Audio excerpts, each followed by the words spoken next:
और देखने लगा बड़े गौर से।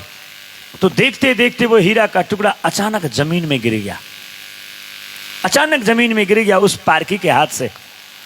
और वो टुकड़ा जैसे ही जमीन में गिरा तो छोटे छोटे कण में, छोटे छोटे टुकड़े में जो समेटे नहीं जा सकते थे, ऐसे टुकड़ों में बिखर गया, टूट गया, नष्ट हो गया।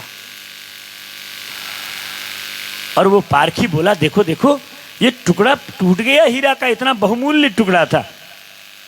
अरे ये गधे के जब गर्दन में बंधा था, गले में बंधा था, तो गधा कहीं लोटपोट करता, मिट्टी में भी गिर जाता, कहीं अपने को खुजलाने के लिए कहीं टक्कर भी मारता, तब तो कुछ नहीं हुआ। मेरे हाथ से थोड़ा मिट्टी में क्या गिरा, और कोई पक्की जमीन में भी नहीं, मिट्टी में ही गिरा था, बस मिट्टी में गिरा तो फूट गया। तो उस हीरे के टुकड़े से आवाज आई,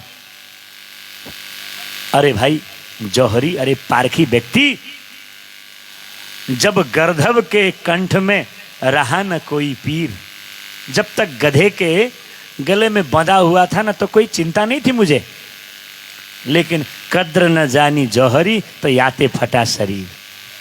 अरे तू तो पारखी व्यक्ति था, तू मेरा मूल्य बहुत अच्छे से जानता था, मैं कितना महंगा हूं, मैं कितना उच्चतम हूं, मैं कितना बहुमूल्य हूं, मैं कितना प्रीशियस हूं, ये तुझे पता था। लेकिन तूने मेरा मूल्य अरबों का होने पर भी मात्र 5 रुपये लगा दिए। तूने मेरा मूल्य ढंग से जाना नहीं। अरे पारखी, तुझे पता तो था, लेकिन मेरी कदर तूने नहीं जानी, इसलिए मेरा शरीर टूट के नष्ट हो गया। तो ऐसे ही जब कदर नहीं करोगे किसी चीज की, ये जो 9 दिन के लिए नवाह यज्ञ किया गया, तो इस यज्ञ का कदर क्या है, वास्तव में इस यज्ञ का उद्देश्य क्या है, हम क्यों करें। एक हमारा उद्देश्य धर्मशाला निर्माण करना, लेकिन दूसरा उद्देश्य भी बहुत गहनतम है कि हमारी आध्यात्मिक चेतना को जगाएं हम, इसलिए भी ये यज्ञ है।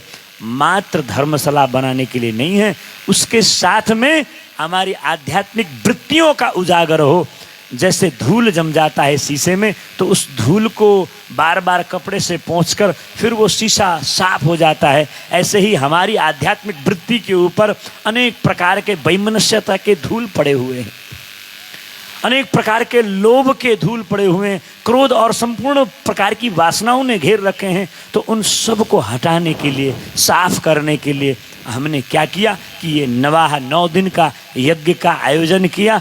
और इसको हम अपनी चेतनाओं को ऊर्ध्वगमन करने के लिए, चेतनाओं को विस्तार करने के लिए, हम हमारे अंदर विवेक आए।